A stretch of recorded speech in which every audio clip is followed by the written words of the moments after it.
Do we got anyone here? Let's see what's up. Whoa, Mick Hegarty right off the bat, $10. Thank you, my friend. What a great way to wake up. I mean, not actually, but what a great way to start the show. So, all right, my friends, it is the 3rd of December. I know, I was typing in November and I was like, wait, it's December. Here in Zone 5B, 6A, Northern Indiana. And as always, make sure you can hear me, okay? So if someone could just say the audio sounds good, because, there's no way to tell. I don't have headphones that tell me how I sound or if you can even hear anything. So, good morning, Mick. Thanks again, buddy. Paulina S. Hello, my friend. Yes, right now it is, the past few days have been pretty nice, actually. Unseasonably warm around here. Okay, successful garden design, thank you. She said it sounds good. Yes, it's been unseasonably warm here, and I actually just finally put the garden to sleep. I mean, completely to sleep, because everything is done now. And so I've made a series of videos about things that I've been doing with the garden and things that you can do as well. Now's the good time to do it because, and I hate to say it, but we've got like 5 months before anything is going to be grown in that ground again, at least here in northern Indiana. But we're not like some of you guys further north that once you get the snowfall, that's it. You're just a blanket of snow all winter. Now, we're right on that line where we get lots of snowfall and it's brutally cold as well, but it also warms up a little bit sometimes during the day enough to melt the snow. So we have like freeze and thaw, big time. So Sharon Hochberg, hello from Pacific Northwest. Ah, yes, wonderful land of enchantment. Hello. And yeah, so let's see. We got a number of things to talk about today because one of you guys has emailed me a list of questions, and this is really good. So we're gonna. There's a couple of good questions that I put here, and so I'll be able to read them from you guys. And so for a lot of you guys, if you have any, there's like something that you think about during the week or something that you're like, oh man, I need to ask him about that, or I want to ask the group about that, make a note, or you can just email me at gardenlikeaviking@gmail. If it's something specific that I can answer quick, just go ahead and put it in the comments of one of the videos so everyone can read it. But if you have a topic that would be good for this, the live stream, the discussion, then go ahead and email it to me, and we'll see if we can get to it. So, Dimitri Saraswati, hello, my friend. 4 a.m. in Australia. Wow, you are nocturnal. Well, thank you for tuning in. I'm glad you could catch it. Let's see. Miss KC says, as a baby gardener, I'll report on my progress. I'm still clearing area in my backyard. I'm getting leaves up for composting, and I'm setting up chickpea sprouts today. All right. Sounds good. And I'm here from Atlanta. Okay. Nice. That's a pretty good start. I'm still clearing area in the backyard, getting the leaves up for composting, and setting up the chickpea sprouts today. So all of that is going to be really good. Chickpea sprouts, do you mean the cover crop, right? Because that would be a good cover crop for you guys. Because I assume it's still quite warm in Atlanta, wouldn't it be? Yeah, so the things that you want to do now is you want to get things ready so that you can utilize the time over the winter. Okay, so because natural things take microorganisms and time.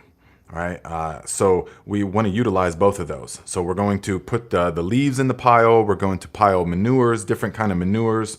We're going to make our compost pile. If you watch the video that I just made yesterday, then you will see that one really good way, if you guys have seen like that I have a big pile of dark, rich stuff that looks kind of like leaf mold, except it's much darker and richer.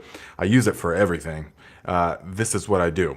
And I just made the video about it yesterday. So check that video out for a visual. But I layer leaves and whatever kind of manure I can get my hands on. So at this time this year, well, I actually got a load of horse manure, also a load of chicken manure. So I went and cleaned out my buddy's chicken coop and got a whole trailer load of the chicken manure, which is fantastic. So I layered it with the green or with the brown material, and I made sure everything was nice and wet. I applied a number of different JLFs to it because I was winterizing my liquid fertilizer barrels, and that's going to help boost the microorganisms big time. But also, and here's the key, and I forgot to say this in the video yesterday, but I just can't think of everything all the time. But so what I do over the winter time to that pile is I add a number of times the JDOM microbial solution. This is very important, actually. It's unfortunate I let it out, but maybe I'll make like a comment on the video and then pin it so everyone can see. But you want to add the microbial solution to your compost pile a number of times, and that's really going to help it. So about every time that you turn it, so we want to turn the manure and leaf pile, or manure and straw, or manure and hay pile, whatever it is. We want to make sure that what is it, Joanne? Just dropping in for engagement boost and to push the thumbs up. Can't listen in regrettably. Blessings. Thank you, my friend. Thank you for thinking of me and us and stopping by. I'm sure you will catch it on the replay. Yeah, so every time that you turn it, and you want to keep it covered. That's super important, okay? So let me see what some of you guys have been saying. Diametry, not nocturnal, just dedicated. That's a better way to put it. Thank you. Yes, you are dedicated. Ms. T, what's up, my friend? Good to see you on this channel. And let's see. The lowest it's been in the low 40s. It's still in the 50s during the day. I was going to sprout them inside. Okay, yeah. Sprout the chickpeas. Oh, you mean to sprout to eat. Yeah, those are wonderful as well, of course. I thought you were talking about a cover crop. And that's good because the the cover crop would be a lot more for summertime. So Pam says, hello, Nate. I just been notified that you are on a live stream. Hello to you all lovely people watching. Thank you, Pam. And Mick says, question, do you make the JDOM microbial solution indoors, or does it get warm enough to do it outside in 5B? Oh, absolutely not. You're talking about during the wintertime when I'm turning the compost pile? Absolutely has to be indoors. Because starting about now, or in about another couple weeks, it's going to get below freezing and pretty much just stay there. You know, it's not going to, there will be very few times above freezing. So yeah, you'll make it indoors. Now, that's a video I should make, isn't it? On how to make the microbial solution indoors. It's pretty simple though, actually. It's just, okay, mine just sat, okay, Mick says, okay, good to know. Mine just sat there. I'll do it indoors. Yeah, once it falls below, you can only do it outdoors, make it outdoors from the frost-free times, pretty much. So just use that as a gauge. Once you get your first frost and stuff, you're pretty much going to have to make it indoors because the microorganism activity is so slow at temperatures colder than like 65, you know, that it doesn't work properly. So if it's in the 50s and stuff, the decomposition or the activity is so slow, the reproduction is so slow, and the bubbles are so tiny that it just doesn't really work. So so making it for the compost pile, we are going to use in the 5-gallon buckets, or you can use in a bigger drum or whatever it is. But then we are going to take our heating mat. Listen, and I'm going to put this in the video, but I'm going to tell you right now anyways. So, but still watch the video. That's the way to do it, okay? So you can here's 2 ways to make the microbial solution when it's below temperatures. One way is to get an aquarium thermometer or an aquarium heater and set it to about 70, 73, okay? And you can put that into the brew, and that's going to keep it nice and warm, and that's going to allow you to utilize it or to make the JDOM microbial solution over the winter. Okay. The other way to do it though is if you don't want to purchase an aquarium heater or you don't have one, is that you can just take your big heating mat, because the 20 by 48, because those are the ones I always recommend getting, so you can fit 4 of the tomato trays on there. You'll take your big heating mat and wrap it around the bucket and secure it with string or tape or whatever it is that you have to secure it with. But secure it and then set the thermostat. That's a good way to do it. Okay. So that's how I've done it. And then you take it out and you dump it on. And in the compost pile, you can do the microbial solution straight. Okay, so if you're doing the leaves and the manure like you saw in the video yesterday, you can do the JDOM microbial solution neat. You don't have to dilute it. Okay. Let's see, Nick the Gardener. Hi, Nate. Do you do biochar or use it? Thanks, Nick. Yes, yes, I do, and have in the past. Definitely in the past. We were making our own biochar in Northern California. So when I get the appropriate capabilities again, I can show you guys how to do that. But here I can't be making the biochar because I need two 55-gallon drums of steel drums and stuff, and it's a big fire. So yeah, I use the biochar. If you're going to use biochar, you want to make sure you inoculate it right. You want to make sure that you inoculate it with the appropriate microorganisms and the appropriate nutrients, because the biochar needs to be full of nutrients before you enter it into the soil. Otherwise, it will kind of suck up nutrients into it. In a way, think of it in that way. So you want to, the biochar, you want to inoculate it with the JDOM microbial solution, and also with something like the fish fertilizer is really good. The fish fertilizer, any of the liquid fertilizers that we make on here is going to be good to help inoculate, soak into the biochar, but primarily the microbial solution. So, Farhan23 says, if the microbial solution is done indoors, won't the bacteria cultivated in the warm indoors die when it goes out into the cold outdoors? Hope you understand what I'm saying.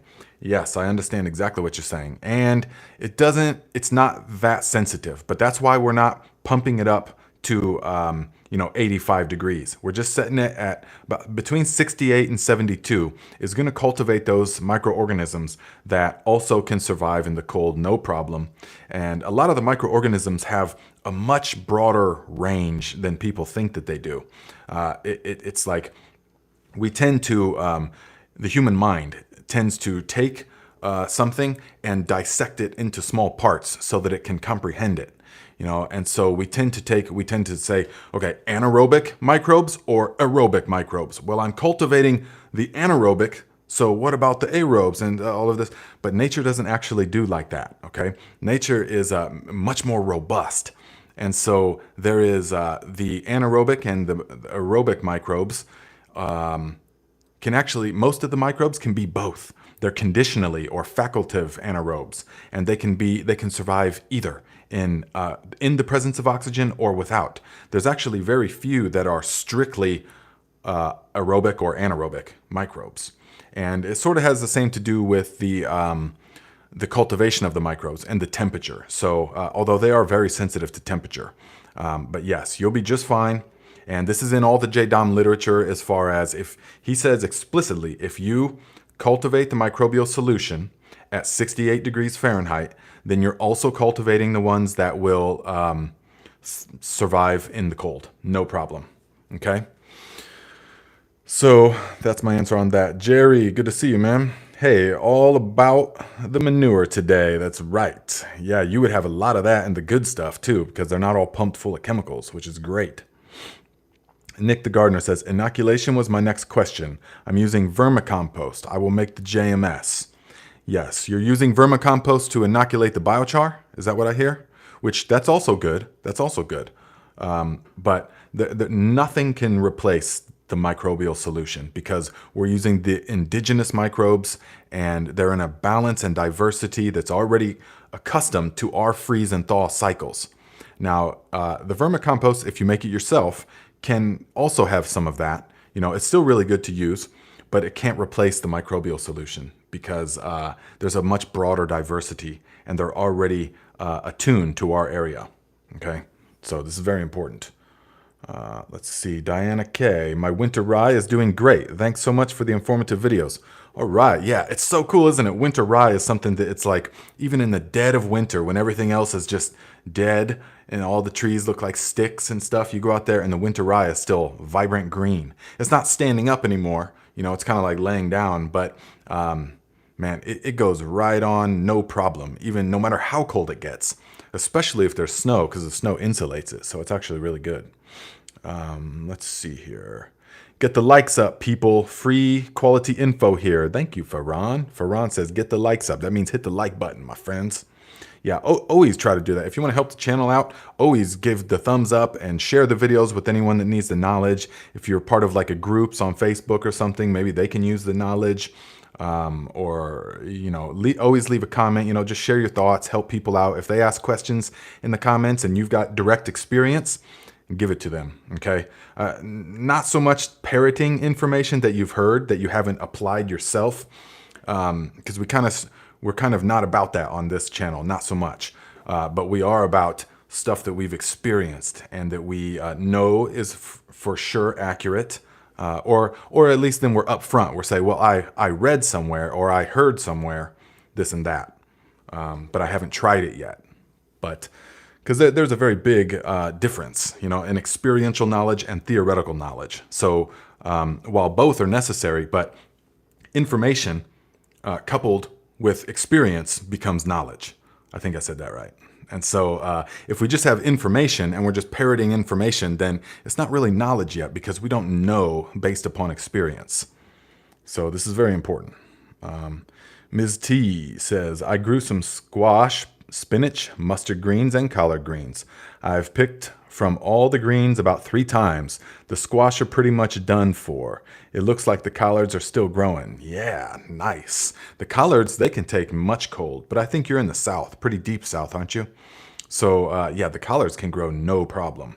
The squash, yeah, they've got a lifespan. The squash won't just keep growing, so they've got a lifespan where they will just stop once they're ripe and everything is good to go. But the collards, man, I'll keep picking those. If I hadn't, well, it got real cold. It got like, you know, 12 degrees or something the other day, and that pretty much, that's too cold for the collards. 12 degrees Fahrenheit. Oh yeah, and someone told me, okay, this is the Greek mountain tea from last week. Remember, we were talking about all the benefits, and I used to live in Greece, and it was just magnificent, all the smells and the memories, and everybody was drinking this tea and stuff all the time. And it's called Greek mountain tea, but someone clarified to me the English name for this tea is ironwort. This is very valuable information. So get you some ironwort. It's delicious and highly medicinal. I've been looking up all the benefits and stuff since last week, since someone told me it's called ironwort. But I already knew that because all the healthy people in Greece were drinking this all the time. They love it. So yeah, get on the ironwort. Jason says, question, hi Nate, got my mushroom spawn in the post today. Today cut oak into logs to make a totem. What is the minimum amount of time to leave them so insecticides deactivate before inoculation? Ooh, insecticides. Your oak logs have insecticides? You had to spray it for the borer? Yeah, you will have to see. You will have to see if it's systemic. Now, if it's an insecticide, that's not going to be as detrimental as a fungicide. A fungicide would be a showstopper as far as cultivating mushrooms. But if you're trying to make some totems, then of course you want to use the freshest possible logs. So the fresher the better, before any other organism has a time to overtake it. But an insecticide, you should be all right, really, as long as there's not like sulfur or something that is on the surface, because you just don't want it to touch the fungi. But I don't think you'll actually have a problem. What kind of spawn did you get? Was it the lion's mane or is it one of the oysters? Because the oysters are very aggressive and they can pretty much cultivate sort of no matter what. So yeah, keep me updated on that.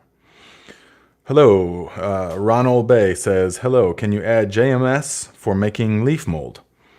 You can. So what kind of leaf mold are you talking about? You're talking about just leaves. Just leaves, and to have that break down into just classic leaf mold, yes, you definitely can add JMS for that. Because that will really help, because you want to get that good. The leaf mold you're talking about and the leaf mold for JMS are 2 different kinds of leaf molds. The leaf mold for the inoculations, like I've made a video about, is you want to hunt for that stuff so that it's got the biggest diversity and power of microorganisms. And so you want to hunt for that and get the good stuff where you can see the mycelium, the fungal hyphae, the little strands of fungi. And so you want to hunt for that. And then you want to use that to make the JMS and then inoculate the leaves with it. Definitely is going to help decomposition if you're trying to make classic leaf mold. Now, if you want it to just decompose faster, then you'll want to add some nitrogen source, which will be a little bit more work, but it will function a lot faster. So you can put the urine, you can save your urine, put it onto the leaf pile. That's going to absorb the nitrogen. You can add the fish fertilizer, any of the other fertilizers. Those are all going to help decompose it pretty fast. Or like the video I just made yesterday, manure. Any of the kind of manures is going to work really good. It's already got a boatload of bacterial things in it that is going to help decompose all that stuff. So yeah, it's going to work really good. Jason, Rishi, Lion's Mane, Rishi, and Maitake. Oh, nice, man. You're going to be making some serious totems for that. With the Lion's Mane, you just want to make sure, well, I think you said oak, didn't you? Yeah, you just want to make sure it's oak for the Lion's Mane. So that's good. Good. Yeah, we're going to get into that on this channel. I don't know if it'll be exactly this spring, but we'll see. Because I want to get more people on board with the mushrooms before I make too many more mushroom videos. You know what I mean? Because you don't want to. Well, you need more people on board, But I think a lot of people this year is getting their feet wet with the mushrooms. So once you get that first flush of mushrooms that you grew yourself, you're hooked. I mean, if you're a person of the earth like us, I mean, if you've got the spirit in you of the earth and growing and the nurturing and just the life force, if you have that kind of spirit flowing through you, then you are going to get your first flush of mushrooms and just be like, oh yeah, this is fantastic. And I'm going to always be growing mushrooms. So hopefully there will be enough of that happening this year that next season we can really get deep into some, but we're still going to do we're still going to do our mushrooms this year though, because our mushrooms here, because if you're following along with the videos, then you've already got your fruiting chamber established, or at least you know which one you're going to be using, and you've sterilized the straw and you've inoculated the buckets of with the oyster mushrooms, either the yellow or the blue oysters. And so, and they've been sitting for like 2 or 3 weeks now since that mushroom video. And so they're almost ready. They're going to be almost ready to fruit. Now, one way you can tell, and listen, you want to do it carefully. Here's how you can tell if your mushrooms are getting ready to fruit, because you've got tape over the holes and stuff. So you can go and just make sure everything is nice and clean though. Don't be, doing anything, bunch of dust around, or don't have dirty hands. Just go nice and crack open the lid and look inside. And if you see a bunch of white strand stuff and it's just starting to peek above the straw, it's just starting to form, then you've got about another week or so. But if it's a thick white mat already, then yours colonized fast. And so it can pretty much, if it looks like just thick white carpet, then you can pretty much fruit them now. They're ready to go. And so fruiting is just going to be taking the tape off and sticking them into the fruiting chamber, which I made the video on the fruiting chambers. So make sure you watch those. And there's 3 different options in varying degrees of involvement and varying degrees of success. All the way from just the lowest involvement, which is the plastic bag method, also has the lowest success, but you'll still get some. It still works. Then the mono tub, the perlite, that's a pretty good method, and what I think most people's using. And then the ultimate method is the one with the fan and the humidifier and the timer and the tent. That's really set it and forget about it. So, okay, let me get to some of these. That guy, Chris, ironically, I have a background growing magic mushrooms decades ago. I'm in a spot and time to try starting kitchen shrooms. That's so funny, yeah, because that's, in a previous life, that's where I got my foothold in growing mushrooms as well, as I've said before, because during those times, you had to go to the library and check out, the PF Tech, where we had to take the little things and mason jars and pressure cook them, and then you had to order the spores from some place in the Netherlands. You had to write to the company and stuff. Those days are long gone. Okay. Let's see here. My lion's mane buckets are pinning. Lion's mane buckets. Are they pinning already? Nice. What kind of substrate did you use? And they're pinning already, so you got them in the 5-gallon buckets, Mick? And what kind of substrate did you use? Let us know. And good. So, Miss KC, I've never liked to eat mushrooms and I've tried many times, but they have other uses, so I will try. Yes, and I'll probably do a video this winter on how to take the lion's mane or the turkey tails and turn them into medicine. So that it's not about eating them, it's about we're going to encapsulate them. So you can take the capsules of it, which is also a really good way to take it. So there's that. You want to get the mushrooms involved in your life. That's a very good thing, okay? You really want to do that. For growing lion's mane, is oak shavings okay, or does it need to be wood chips? Oak shavings or wood chips, I'm not sure so much the difference. Shavings will work fine.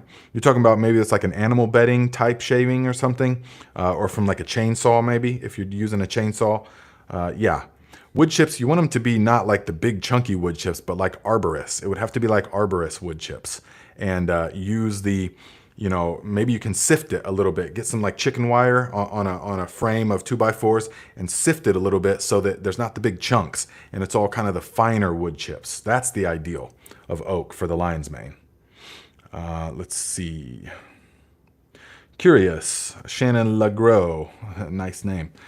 Curious, I'm in Vermont, Northeast, trying all this over time. Had gardens for about 6 years, looking to create a food forest type garden, catching rainwater, using compost, leaves, manure, JMS. Okay, yes, sounds very good. Food forest type garden, catching rainwater, using compost, leaves, manure, JMS. Sounds like you're on the path, my friend. Go for it. Let us see here. Also, a greenhouse. Love this info. Been trying all the mixtures, mulching, etc. Yes, experiment.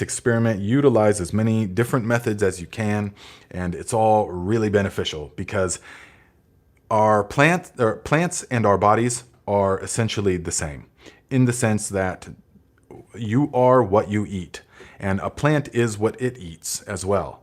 And so the goal for health for the body is as wide a diversity of whole natural food sources as possible, both plant and animal, or just plant. It can be just plant, but you want the widest diversity of sources of nutrition as possible, and that ensures that the body absorbs everything that it needs and it gets the full balance of stuff.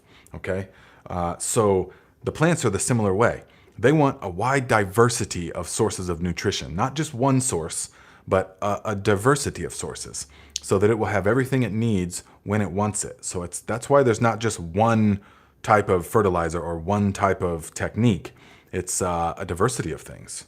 So we want to know all of the techniques.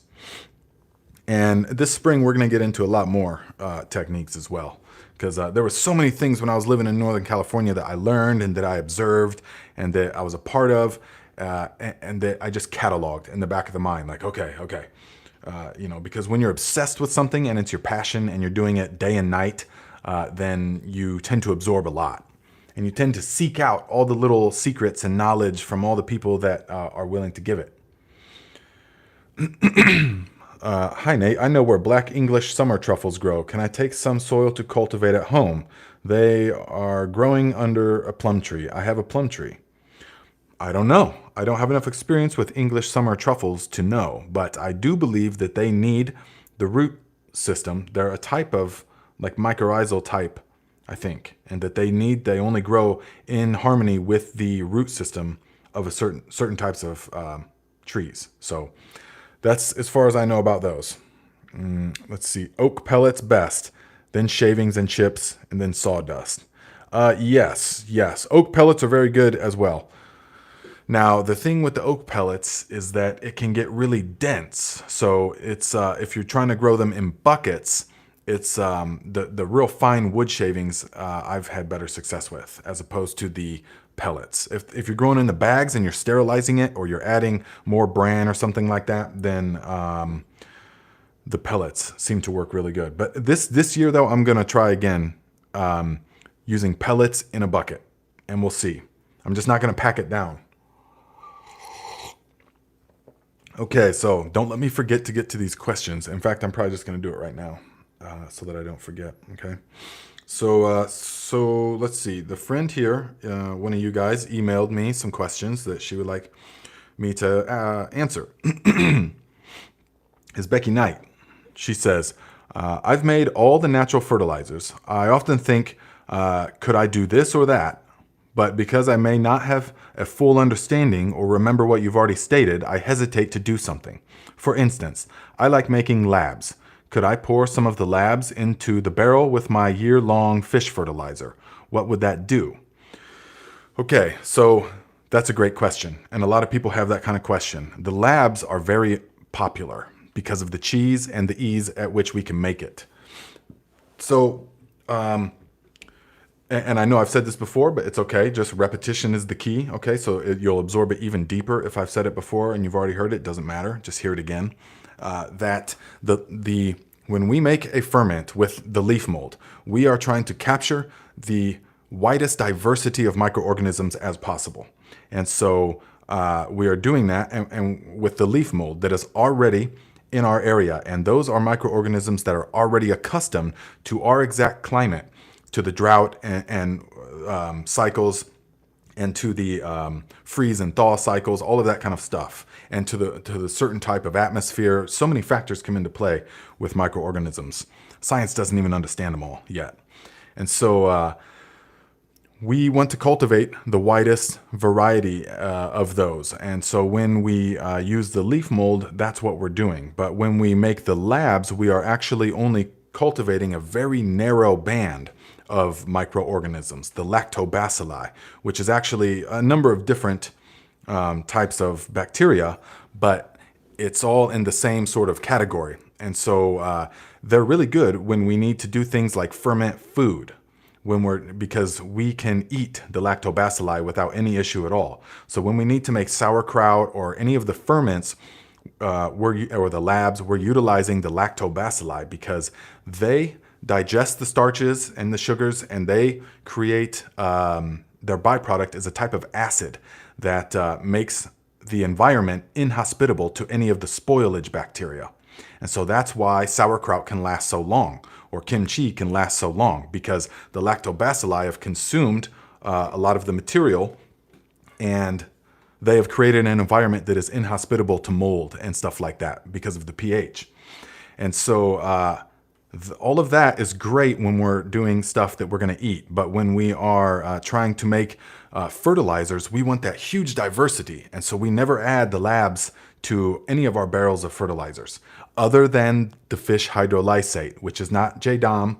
The fish hydrolysate is more KNF, or it's actually just kind of old school farmer, stuff. So the fish hydrolysate is the one that we make in 2 weeks, and that utilizes molasses and the labs. But that's the only one really so far on the channel. Now there's a couple of other ones for the house plants that I'll be showing you guys that we utilize labs, but for the most part, no. You don't add any of the labs because we want that big diversity. And if we add too much labs, it's going to outcompete a lot of the other ones, okay, because they're very powerful. So that's the answer to that. Now, number 2, you've said that you don't need to add a lot of these fertilizers because you've already added them previously. So I'd like to know, at what point will I know that I won't need to do that? Well, that comes with experience, my friend, because you have to be able to read the plants. That's what it's all about. And so you will see a number of the videos that I've made in the past couple of weeks, or the past 5 videos or so, have been things that I'm doing now in the fall time. And that is the most important thing. So I don't want there to be an over-reliance on the liquid fertilizers. Because that is second best. So you have the base fertilizer, the base nutrition, and then the secondary nutrition, which is all the liquid fertilizers and stuff. But the base fertilizer, what you actually put into the soil, is most important. And so all the videos I've made this fall are about adding fertility or cover crops, or doing things that are putting the fertility and the life into the soil itself, so that in the springtime, when we start growing things, the liquid fertilizers are just like a boost up. They're just like a multivitamin. Think of it like this, guys. Since remember, I'm always using the body and the plants are very similar. They are one. Okay, our body, the soil, and the plants are one. And so if you want to get as big and not as big, but as strong, as healthy as possible, what you're going to do is you're going to focus on eating whole natural foods in their natural state, and a big diversity of natural foods. And if you do that properly, if you're eating whole foods in their natural state, unprocessed, you're cooking yourself, and you're really, you're on point, you're eating fresh things, you got your microgreens, you're juicing wheatgrass, you're doing sprouts, you've got your cabbages, your kimchi, your sauerkraut, and you've got your tomato sauces you've made yourself, and then you're eating things from scratch, and you've got connection, or you've got cows or stuff, or you've got a connection to like the grass-fed stuff with, you're eating some good beef liver, some raw milk, all that kind of stuff. You're getting all the nutrients that you need from whole food, and there's no need whatsoever for supplements of any kind. There's not, and so you can get everything that you need from whole natural food. So, but if you're lacking in all of that, then supplementation is more vital and important. And in a very similar way, it's this way with the plants. And so if everything is in the soil already, if we take good enough care, for the most part, you don't need to use that much fertilizer because they're getting everything they need from the manures and the cover crops and the crop residue, adding the same crop, the leftover of the same crop, composting it all over winter in place. Now, that's going to give the plant the vast majority of what it needs. Okay, so there's going to be a much smaller need for the fertilizers. But most people start with soil that is already lackluster and it's already lacking in all kinds of things. And so they go for the liquid fertilizers because it's a quicker thing. I hope that answered the question. I forget exactly what. Okay, so let me ask some of these questions. The main thing is that at what point will you will just know because the plants are thriving and healthy, and you can read the plants. You as you gain more experience, you will see a healthy plant is.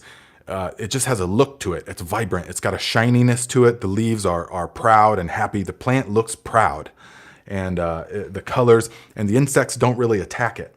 Insects attack more so the dead or dying or sickly plants. And so if you don't have a lot of pest pressure and you see beautiful plants that are just, thriving and reaching to the sky, then there's not much need. Okay, you just maintain the soil food web. Okay, so Becky Knight. Oh, here you are. I was just answering a couple of your questions from the email. In South Florida, I'm thinking I should do what you do now in June, July, and August, since these are the worst months to grow due to the high heat and pest pressure, or grow a cover crop. You should probably definitely grow the cover crop. Yeah, you should be.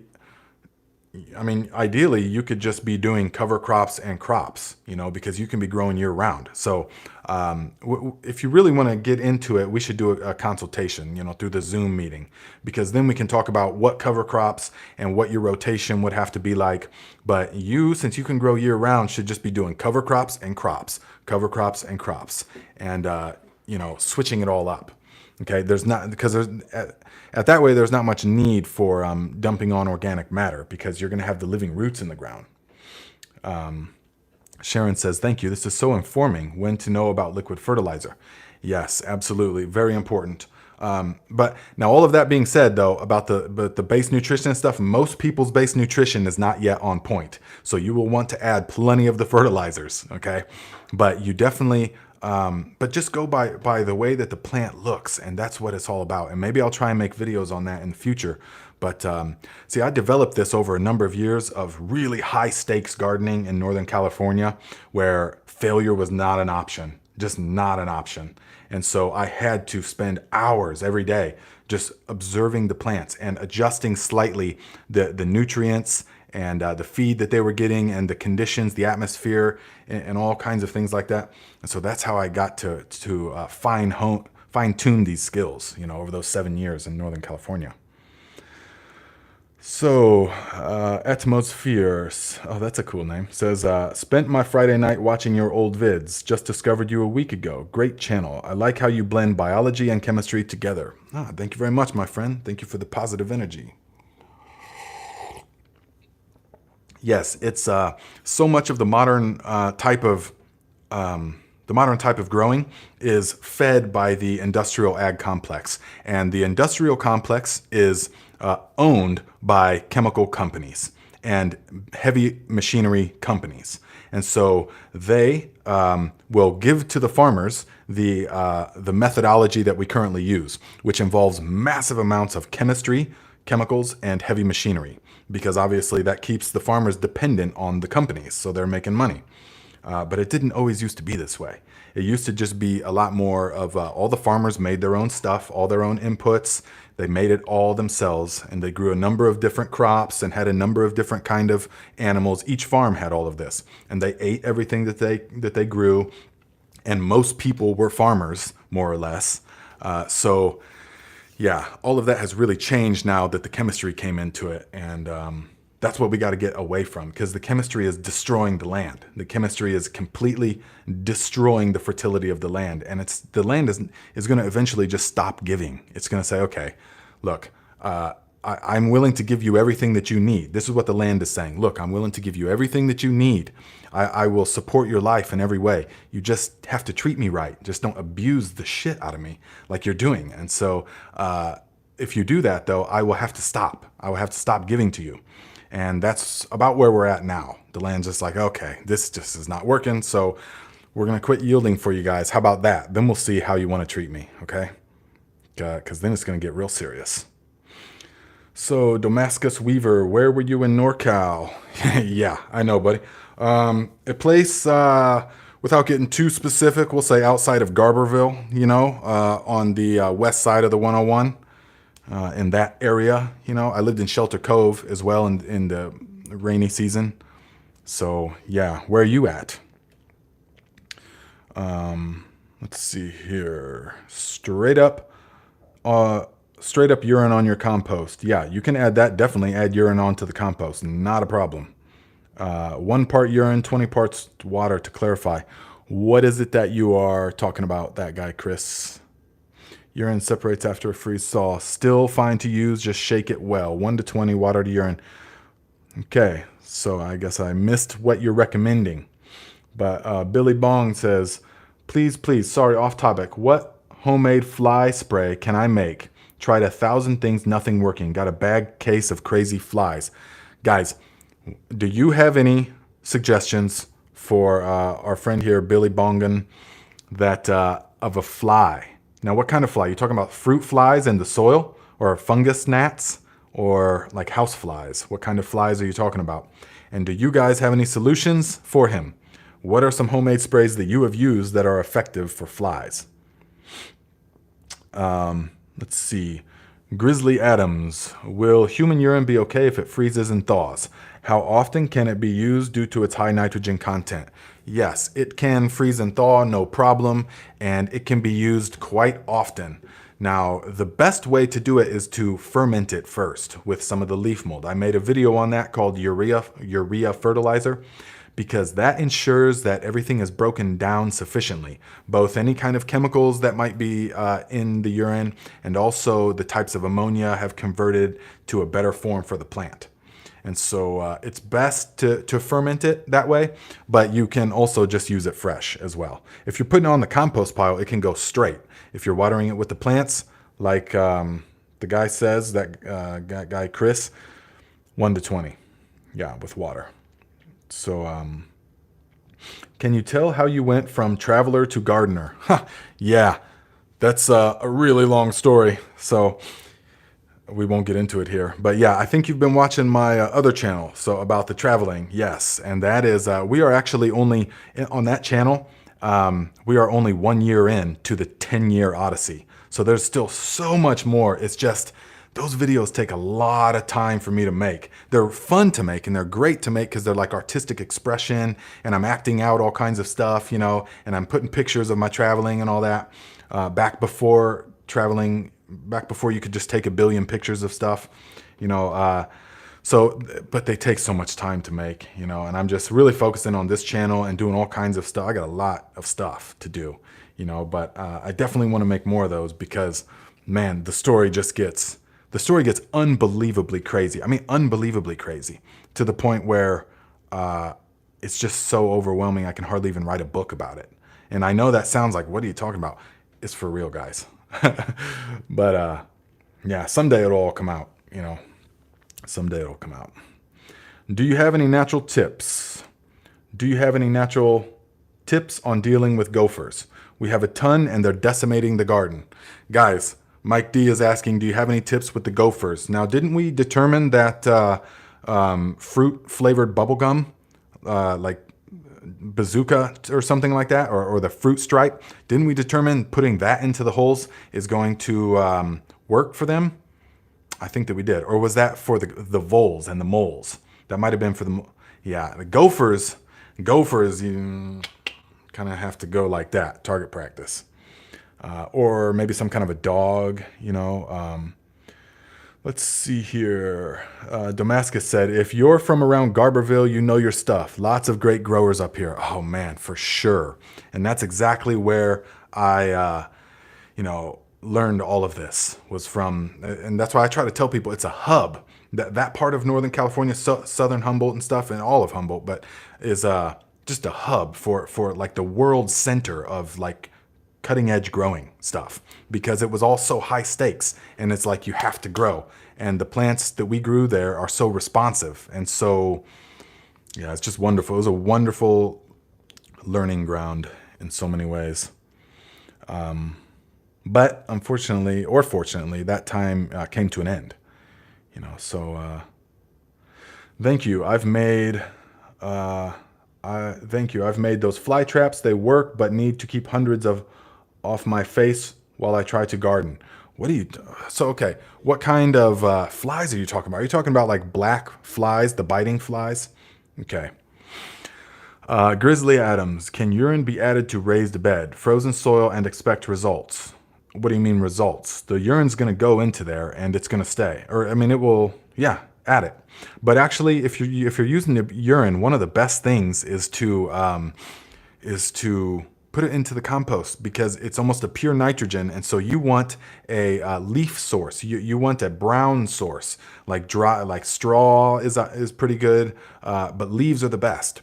So putting the urine into the leaves is going to really help to retain the most amount of those nutrients. And you're going to watch the video I just made yesterday, and it'll show you at the very end the rich black material made in just one season, in just half of a season, 6 months. So yes, it's really good and effective. Does it matter if it's urine from male or female? Well, not really, no. Unless you want your plants to have more testosterone, because no, I'm just kidding. That's not going to matter unless you are taking some kind of chemicals, drugs, or something like that, medicines. So that's what you want to be cautious of. And if you are, you can still utilize the urine, just compost it first. In the bucket method, I made a video titled Urea Fertilizer. So, okay, Deacon MMA says, Nate, is Miracle Grow okay to use or stay clear? Whoa. Okay, here's the thing. If you want to use Miracle Grow, then go ahead. It's perfectly fine if that's what you want to do. But you have to understand that using Miracle Grow is a poison to the soil, and it destroys the soil food web. Oh, he says, my dad uses it, not me. Oh, yeah. You know, I got you. Yeah, you asking for a friend.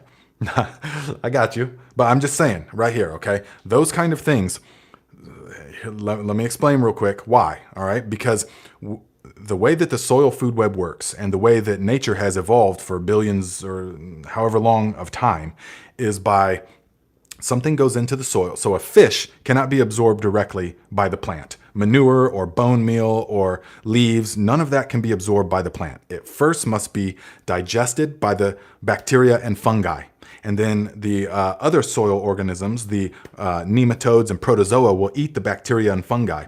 And then the arthropods will eat those, and then the earthworms. It's a web, an interlocking web. And each step along that way of digestion and expelling of it unlocks nutrients so that the plant can then absorb the byproduct of all of that.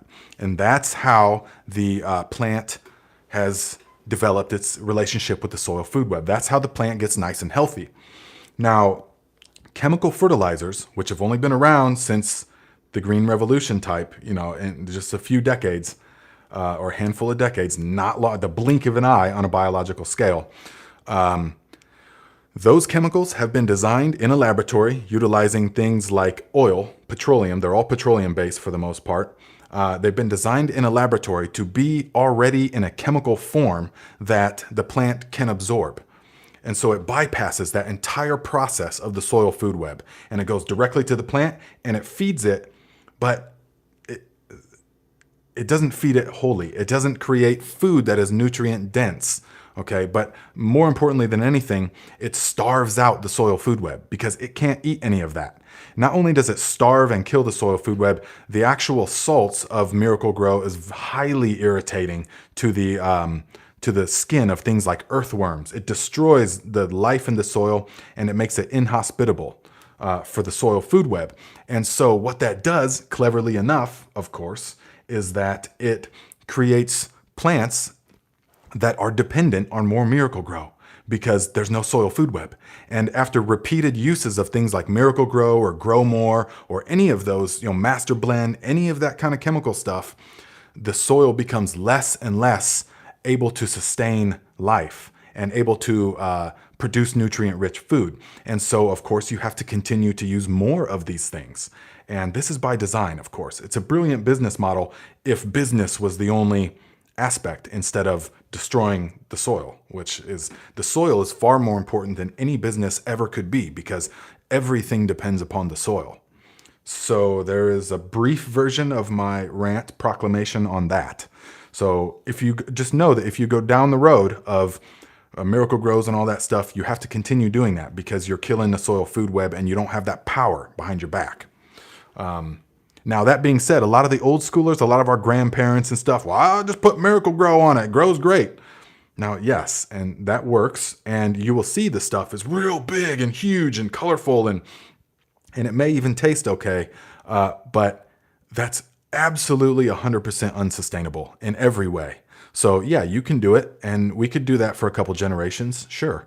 And it will work. We'll get food from it. But there's going to come a day of reckoning. There's going to come a day of reckoning when the debt is due. And that's going to be a major, major issue for everyone. So there is my rant about that. Can you use garden amendments in your houseplants? James Easter says that. Now, the thing about the houseplants is that we don't typically have the power of the soil food web indoors like we do outdoors. Okay, so if we add things like the fish or the JDOM liquid fertilizers or any of those ferments and stuff, they're gonna go rancid. And I know this from experience because I'm huge into houseplants. I mean, I've got so many houseplants, it's ridiculous. And you guys can see lots of houseplants. And I've done over the years, and if you add that stuff, it tends to make the pot rancid. So you kind of want to use stuff that is more, the labs is really good for houseplants. The calcium is really good. The water-soluble calcium is really good. Also, there's a couple that I use that I haven't made videos on yet, but those are really good, and they don't go rancid. So that's really important. But that being said, go ahead and try and use some of the fish fertilizer if you want, or some of the other ones, but you have a real high risk of it going very foul, okay? So let's see here now. But one thing, when you use the labs, guys, when you go to use the labs, see, labs is a unlocker of the nutrients. Like I was saying in my previous proclamation, is that labs is a good unlocker of the nutrients. And so if you have a house plant, here's the first step into improving the health of your house plants is to add the labs. Because for all these years you've had, or however long the plant's been there, you've been giving it fertilizers or whatever you've been giving it, and there's never been that full-on ability to flush the plants out, and it doesn't have the power of the soil food web present. Okay, there's not all kinds of worms and arthropods and all that stuff into there. So when you give it the labs, you're gonna see after just a couple of days, at 2 ounces a gallon, this is what you give your houseplants the first time, 2 ounces of labs to 1 gallon of water. and then water the plants with them real thoroughly. And you will see within a day or two, the health of the plants just, they'll just become super erect, and they'll be like reaching towards the sun because the labs has unlocked so many of the dormant nutrients and reawakened the life in the soil. So it's really cool. So make sure that you do it and then observe. This is how we gain this knowledge, is you do it and then you observe. You observe, observe. Yes. And Christine says, hi, Nate. I'm 4 days into making the water-soluble calcium. Looking good so far. I'm going to start labs next week so that I can use it on houseplants. Wonderful idea. You will also love the cheese that is created by the labs. And as many of the people can tell you, if you've made the fermented tomatoes, like we made on this channel in the late summer, then utilize the, have a fermented tomato with a little bit of the labs cheese. Whoa, prepare yourself. Just brace yourself, okay? It's phenomenal. Becky Knight says, what ratio of labs to water for houseplants? 2 ounces to a gallon, which is much more than we typically use outdoors, but it's okay. It's not going to hurt anything. It actually will be just fine. And it's going to really, like I said, water it and observe, and boom, it's going to help fix it a lot. So, and if you have some of the house plants that have gone mildewy, if they smell a bit, like, and you know what I'm talking about, if you've watered it too much or there's no air circulation and the house plant just kind of smells like mildew, add the labs. And that's going to help to reinvigorate the health of the roots big time. And that's going to keep that mildew and stuff in check. So, Clive, if you get what you pay for, you should pay for what you get. If you get what you pay for, you should pay for what you get. Yeah, Clive. What do you? I'm not sure what you're. Let's see. I inoculate houseplants with IMO just once a year. Oh yeah, that can work pretty good too. Yeah, if you've got all the way to the IMOs, then go ahead and add that. You could also add some of the JDOM microbial solution if you want to. If you want to go down that route. Now. There's a with houseplants. Scroll up. Oh, Clive donated $10. That's what he's talking about. Thank you very much, my friend. Okay, got it. If you get what you pay for, you should pay for what you get. Thank you very much, my friend. That makes me feel very appreciated. Yes, thanks, Clive. And so, yes, if you want to add the things like the biologics, like the the IMO, okay, indigenous microorganism brew, that's KNF, which we'll do in the future. I'll show you guys all that stuff as well. But it's more complex than the JDOM for sure. Much higher degree of error. And just once I found JDOM in 2016, it was, there's no looking back. It's just simplified everything and unlocked a whole new channel of thought within my realm of growing and everything. It was incredible. But if you wanted to go the biological route with your houseplants, then you want to be careful that you don't overdo it. That's the only thing. So you either go biological route or you go the chemical route. Now, I will not hold anything against you if you do the house plants with the chemicals. Miracle Grow for the house plants is actually a pretty good solution, okay? Because unless we live in a place like India or some place or Greece or like some place where there's open air houses and stuff and we just have air flowing and it's beautiful all the time, then we would do living soil, organic stuff in our house plants. But if we spend like 6 months of the year with the windows, shut up, or 7 months of the year with the windows closed and all of that in the cold environment, plants aren't supposed to grow in that environment. Okay. So to do something so unnatural, it's okay that we might have to sometimes use the unnatural fertilizers. So we add real small amounts. If you want to go down that route, Grow More 20-20-20. That's what I recommend. I get a lot of questions about that. If you want to go down the route of the chemical fertilizers for the house plants, Grow More 20-20-20. It's the ultimate for that. And you'll just give it about 5 milliliters a gallon of water, maybe once every 6 months is all that you'll need. And then the rest of the time is just some labs and some of the water-soluble calcium, some of the water-soluble potassium or calcium phosphate. I'll show you guys how to make those in the future. So, but then once every 6 months or so, we add 5 mils a gallon of the Grow More 20-20-20. And that's really how you do it, okay? Let's see here. Tushi G says, labs, question mark? Oh, don't tell me you don't know about labs. Come on, that's fundamental to the channel. Lactic acid bacteria serum. Okay, Lukash says, aphid tips, please and thank you. I know he's been asking before. So guys, do we got aphid tips? Go ahead and give him, Lucas, some aphid tips, okay? Tips on the aphids. Did we ever come to a conclusion about the fly material? Let's see, where can I find the recipe for, oh, Ms. T says, where can I find the recipe for labs? You can find it, well, it's one of my videos that I made, but I will put the recipe, since we're talking so much about it, I'll put a link to the video in the description below once we're finished with all this. But yeah, I think I titled it, Supercharge Your Soil with this homemade probiotic fertilizer, like that, okay? Let's see, can you share how you would use bokashi flakes in the garden? Could they be added to the leaf pile to speed up the decomposition process? You could, yes. Now, like I've said previously, in previous times, I am not an expert on bokashi, okay? So it is something that I want to experiment with more about only because I get so many questions about it, but I have a thorough conceptual understanding of it, and I've seen it done many times, and been a part of it, but never like done it, composted with bokashi myself so that I can experiment and see. So I'll begin doing that. But the short answer is that in most situations, you don't need the bokashi, really, because we have now the JDOM microbial solution and the labs, which is, can accomplish the similar things.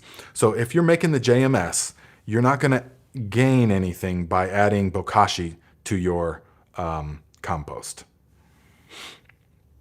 Let's see here. So, aphid tip.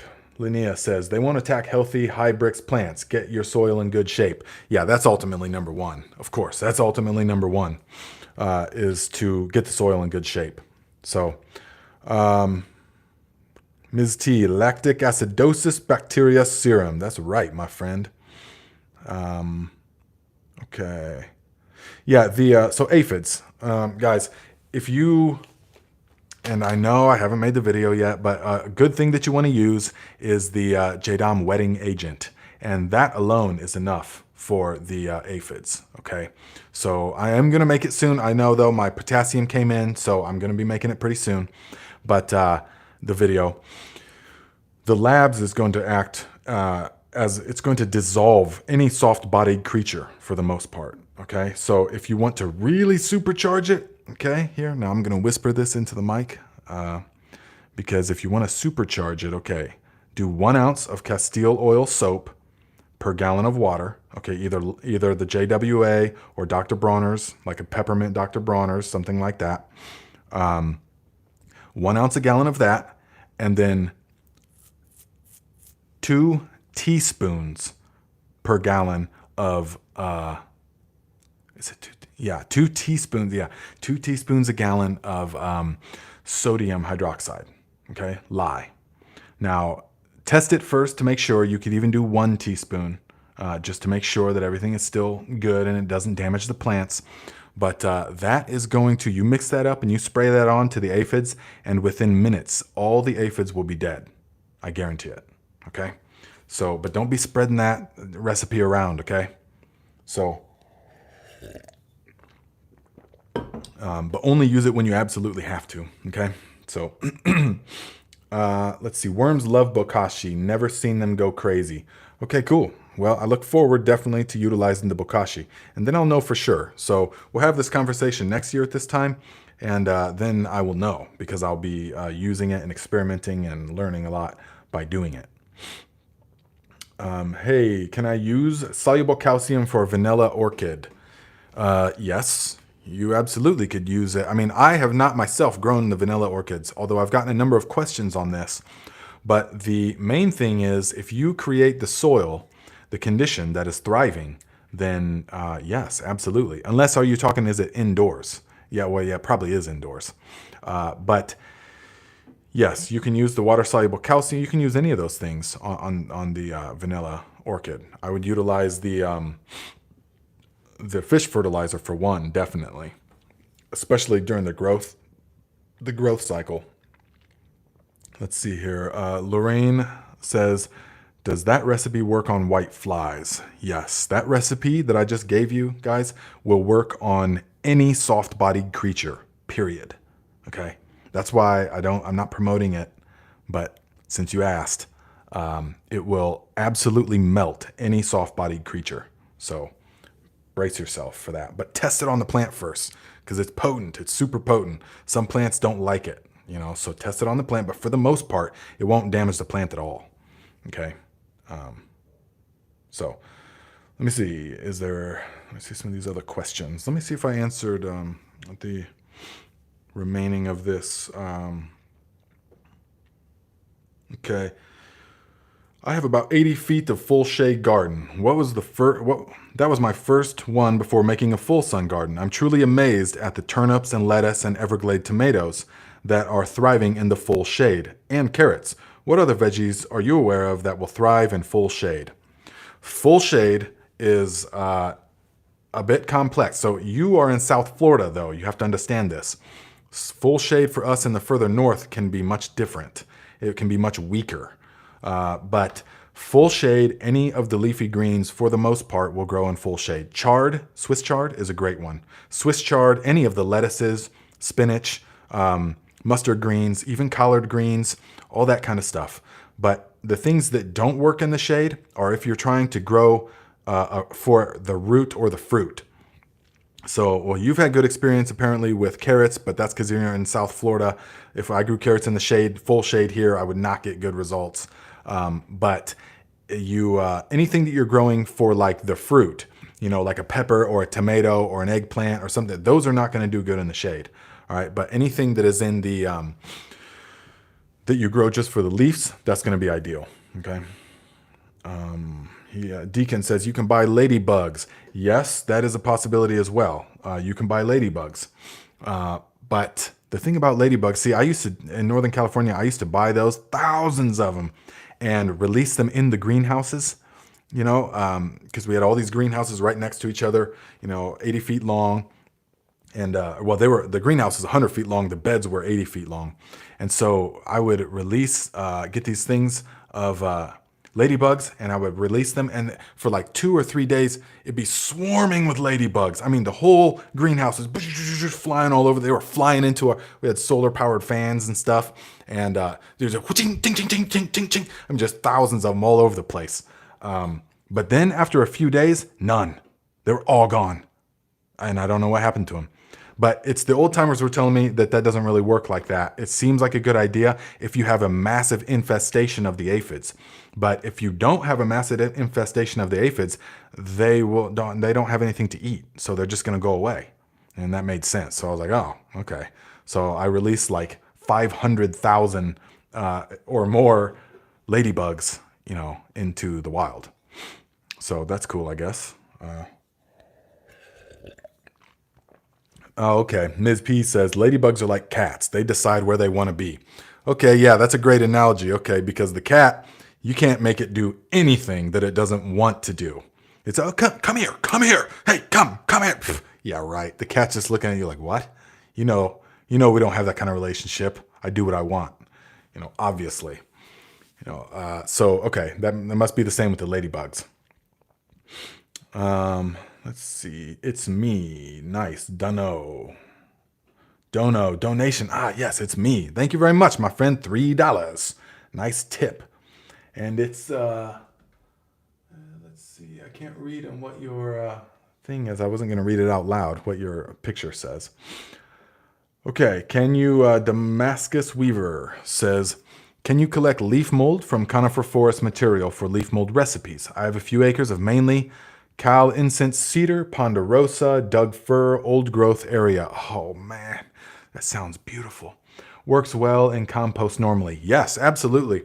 Guys, because we are culturing the microorganisms that are indigenous to our area, if you live in a redwood forest, use the redwood duff. use the redwood leaf mold. If you live in a Doug fir, or if you're in a mixed area, get a number of different samples from all around. You know, in the redwoods is where I learned all of this. So, you know, and I would go there, and there was ancient leaf mold there. Thick, huge, thick clumps of the white mycelium, just beautiful specimens. And so, yes, you can absolutely use that because they will function the same. So, and don't worry about acidity or any of that kind of stuff. Because here's something that is interesting to a lot of people when it comes to pine needles, is that most people think that it's the pine needles. And I was just talking with one of you guys on a garden consultation about this. Most people think that it's the pine needles that make the soil acidic, but that's not the case. It is the roots of the pine trees that form the relationship with the soil microorganisms that alter the pH of the soil to exactly what it needs.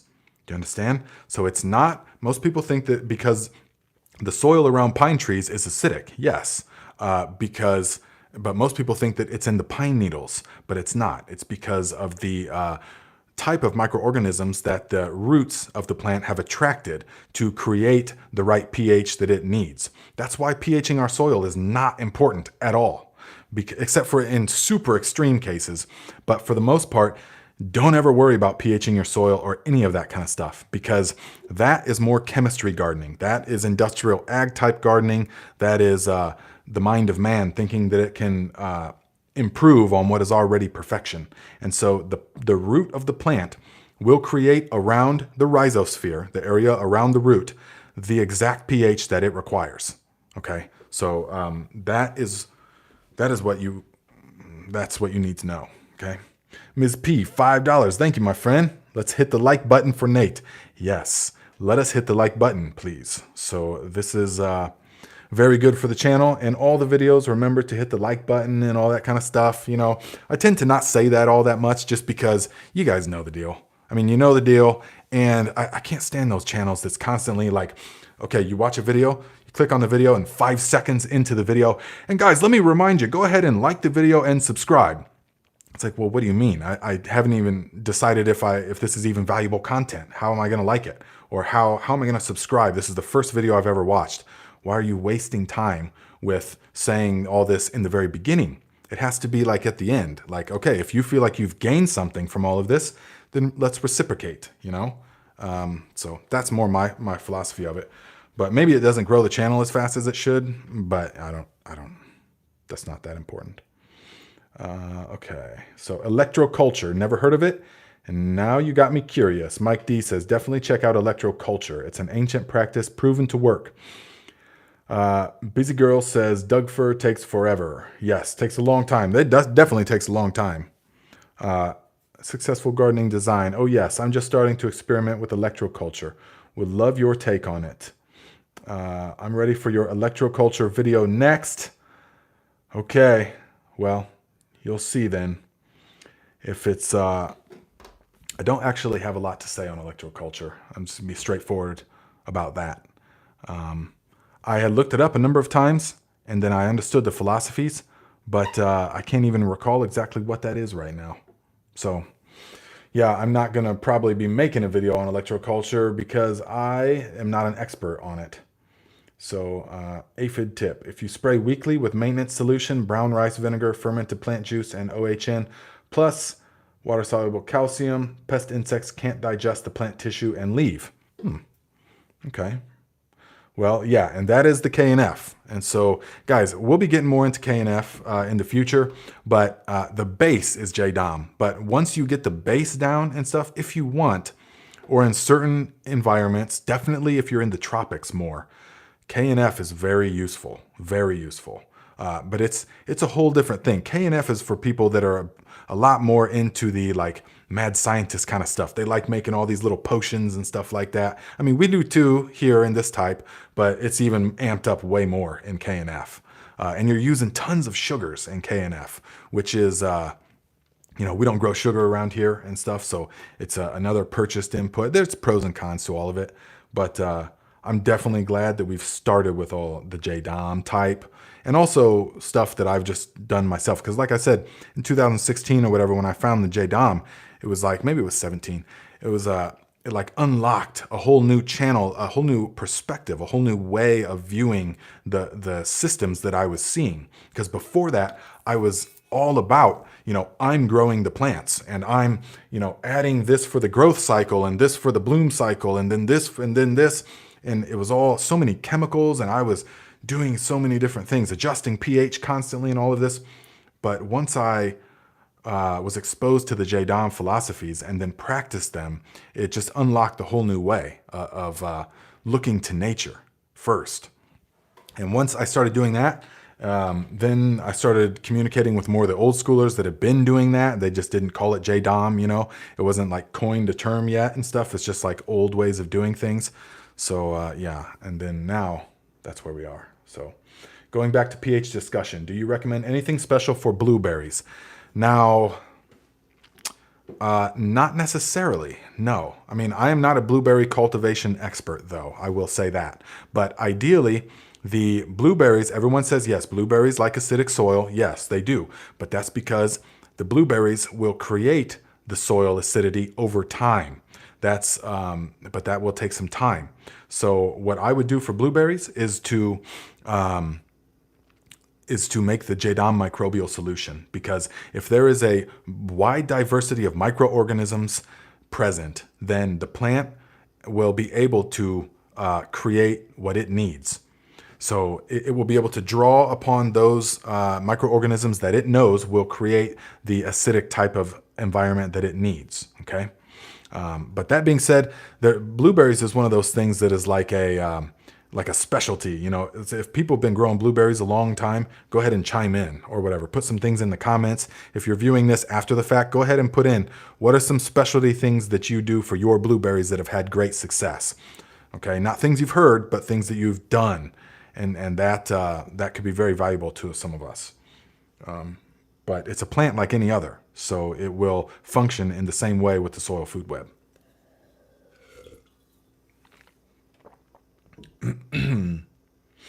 Let's see, compost teas for blueberry and peat moss, incredible. Yes, and peat moss will become acidic. As it breaks down, peat moss is quite acidic by itself, actually. So as it breaks down over time, it will become more acidic than just a standard sand, silt, and clay. Ms. P says, I can't do a ton of maintenance. I need to let nature do the maintenance as much as possible. That's why I'm so interested in your channel. Yes, my friend. And that's really what it's all about. That's the main difference, is that nature is doing the work. The microorganisms is doing the heavy lifting.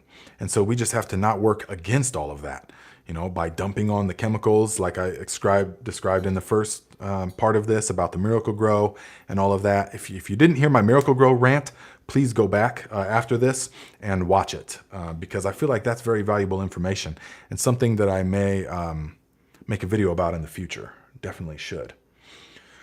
So Damascus says, I added peat moss this year and seen great results. Had trouble myself with blueberries. Okay. Bada Bada says, always great info here. Yes, thank you, my friend. Let's see, Mike D says, the earth is negatively charged and the atmosphere is positively charged. Yes. By adding copper wires into the soil and extending into the air, harmony and electric calibration takes place. Huge results. Okay, now as you were talking about the electroculture. So then immediately to me, I'm thinking, but the plant is already doing that. That's exactly, you've just described what a plant does, is that it is rooted, grounded in the earth and capturing the ions out of the air. And so how would, well, I just need to do a lot more research into it because that's not the first time I've seen that question. So I need to look more into it. Let's see. I'm using the energy from the atmosphere to enhance plant growth. Okay, that's what Successful Garden Design says. Did you make a video about that? Because I know you got a YouTube channel. Have you made a video about that I could watch? That would be cool if you did. And to all you guys, like I said last time, and a few of you have done this, if you can, just so we can know each other a little bit better, if you like have a channel with no videos on it, it'd be really cool if you would make just a simple video where I get to see who you are, and then maybe like your garden or your fertilizer setups or something like that. You know, maybe just like introduce yourself a little bit in some way or something, and then mention me in it. You know, you can mention somebody at Garden Like a Viking, and then when I will see it, because it says you've been mentioned in this and that, so I will see it, and then I will watch the video, and then I will comment on the video at that time, and then if you want, you can just delete it or something. But it doesn't have to stay up forever. But I just think that would be cool because you guys see me and know who I am. But a lot of you guys, there's no face to the name and stuff like that. So, you know, something that would be cool. But make sure you mention me in it so I know. Okay, Mike D says, indeed, the plant is performing that function, but copper amplifies it. It reduces pest and increases yield. Very interesting. Okay, so just like a copper wire in combination, does it have to come in touch with the plant? Or is it like a lightning rod just in the ground? And how far? How tall is it? Okay, Jason says, question, today prepared my new, oh, he just retracted it. Okay, never mind.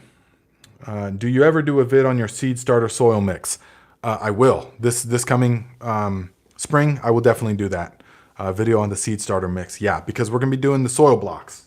And we do the soil blocks in these awesome trays. And remember, I put links in all the description to these good trays, okay?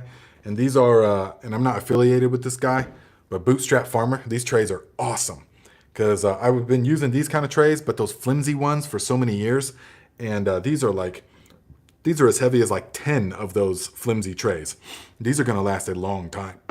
And so get you some with no holes and then some with holes. You see like this, and we put them into each other, and we're going to, that's how I like to start seeds these past few years, has been with the soil blocks, man. It's so easy, and it's the way to go for certain crops. Some crops need the solo cups or whatever, but the soil blocks, we're just going to boom, boom, boom. We're just going to put them in here, fill these up, and then since we have the holes and the no holes, we're going to bottom water only. And we're going to do that in the microgreens tent setup. So I've not gotten into the microgreens videos yet, but they are all coming. The reason is because it's actually been an uncharacteristically warm fall and early winter here. So I actually just have been harvesting the last of all the stuff. So I typically will do that, you know, late December or early January, once it's like the heart of winter. So we'll grow microgreens for a few months, you know, before we switch the tent over to the seed starting setup. Yes. So because we're going to use our tent to start ginger. Ginger will be the very first thing that we start in the garden, indoors, especially if you're in a cold climate. And yes, even if you're in zone 5, you can grow ginger. Okay, and I'm going to show you guys how. So I've done it the past handful of years, and I've not perfected it, but I've at least been successful now this year. So I can show you what I've done to be successful in growing ginger in zone 5B, okay? Because it's typically tropical. But if we start it at the right time and do it in the right way, we can grow beautiful, delicious, pungent ginger like I grew this year. That's what I made the kimchi with. Okay, let us see here. Mike D says, no, copper does not need to touch plant. The energy is etheric. Think Tesla. Yes, I understand this. Also, wires and magnets can be buried a few inches into soil, oriented north-south as another method. That's very interesting. Damascus says, roots will not touch copper. Underground irrigation uses copper for barrier roots in system. At least that's the idea. Okay. Well, yeah, pests do hate copper as well. Okay, so clearly there's a lot more experimentation on my end that needs done before I can say anything about that, but cool. So anyone get electroculture, so we will see.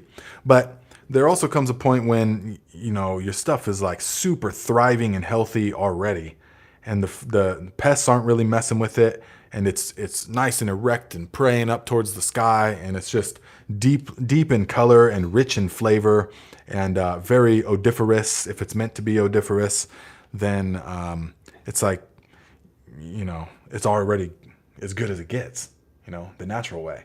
But I will look into that. Okay, Pam says, Patricia says, good morning, Nate. I am new to microgreens. What do you use for the soil medium? Typically, I just use coco coir or coir, whatever you pronounce it. But you could also use peat moss, if that's what you have. But we've had the discussion. Peat moss is deeply unsustainable, whereas coco coir is the epitome of sustainable for the most part. And it works really good. It's sterile. So you can also just use potting soil, which is not actually soil. It's soil that's growing medium. It's like peat moss and perlite.